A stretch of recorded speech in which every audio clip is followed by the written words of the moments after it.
Welcome to Telltales channel. With your limitations. Call her back, or don't come crying when she's gone for good. Her sister texted similarly, all caps and aggressive. You are being a jerk ignoring her. She made one mistake. Grow up. It revealed the apple didn't fall far from the tree. Entitled, dismissive, quick to blame anyone but themselves. I blocked them all, one by one, without a reply. It wasn't worth the energy. As weeks turned to months, her desperation ramped up. She showed up at my old apartment, pounding on the door until the neighbors complained. Luckily, I'd already moved. The landlord texted me a heads up. Your ex was here, looked rough. Said it's urgent.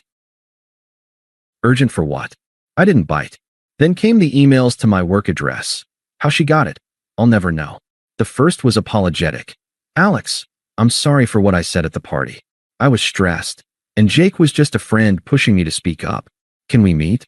I miss us. By the third, hypocrisy shone through. You think you're better now? Ignoring me like this is cruel. I gave you stability when no one else would. Gave me stability? I'd been the one footing the bills. Her twisted logic flipped everything. Suddenly, I was the villain for not begging her back.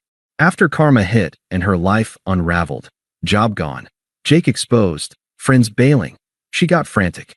A month after her firing, she ambushed me at a coffee shop near my office. Eyes puffy, clothes rumpled like she hadn't slept. Alex, please, she started, voice cracking as she slid into the seat across from me uninvited. Everything's falling apart.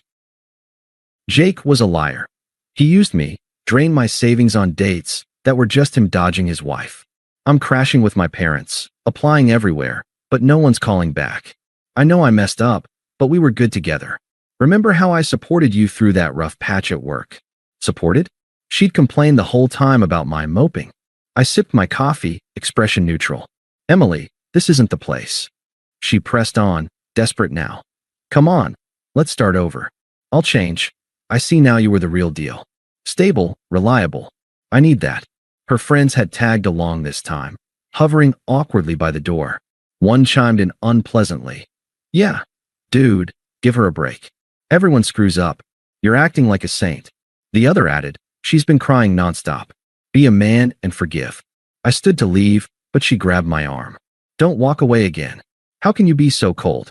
I thought you loved me. That's when the anger surfaced, her true colors bleeding through the pleas. Fine. Ignore me like I'm nothing. You'll regret this when I'm back on my feet. You're just jealous Jake had more to offer. Jealous? Of a fraud? I pulled away calmly, paid my bill, and left without a word. Blocked the new number she texted from later that night. A rant calling me heartless and pathetic. Her attempts peaked there. Progressively unhinged emails, a failed attempt to friend me on a fake social profile. But I stayed detached, letting her flail while I built my life higher. The final nail came at our mutual friend Mike's wedding, for months after the party. I debated skipping it, but Mike insisted, come man, show her you're thriving. I went, dressed sharp with my new promotion in my pocket and a date on my arm.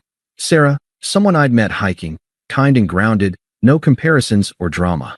The venue was elegant, string lights over a garden reception, everyone toasting new beginnings. Emily was there, invited before everything blew up, looking out of place.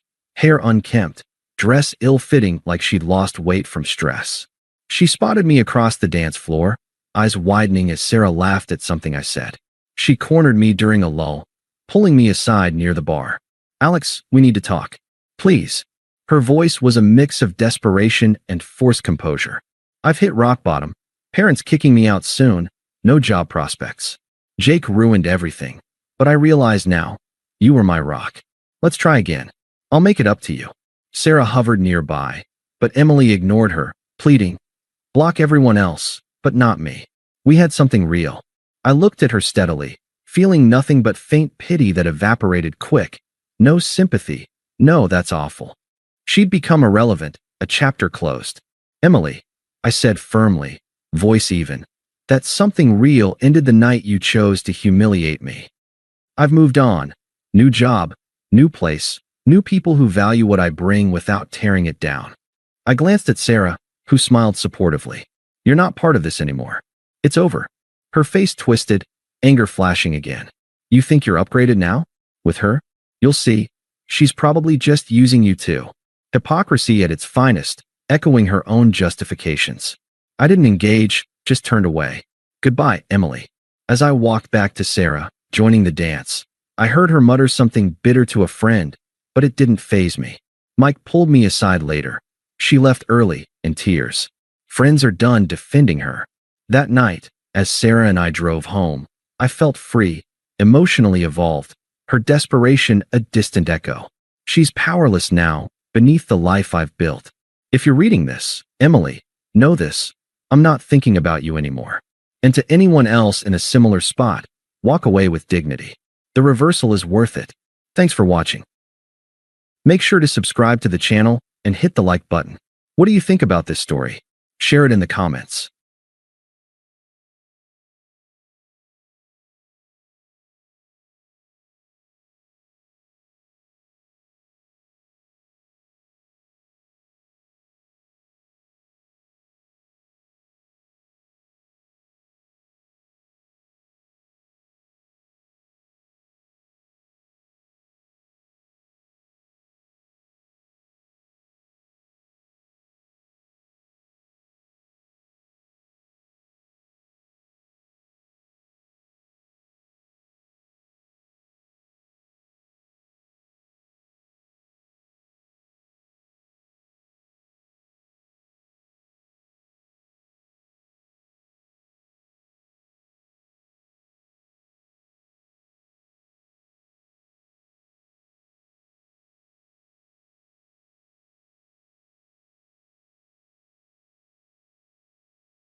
Thanks for watching.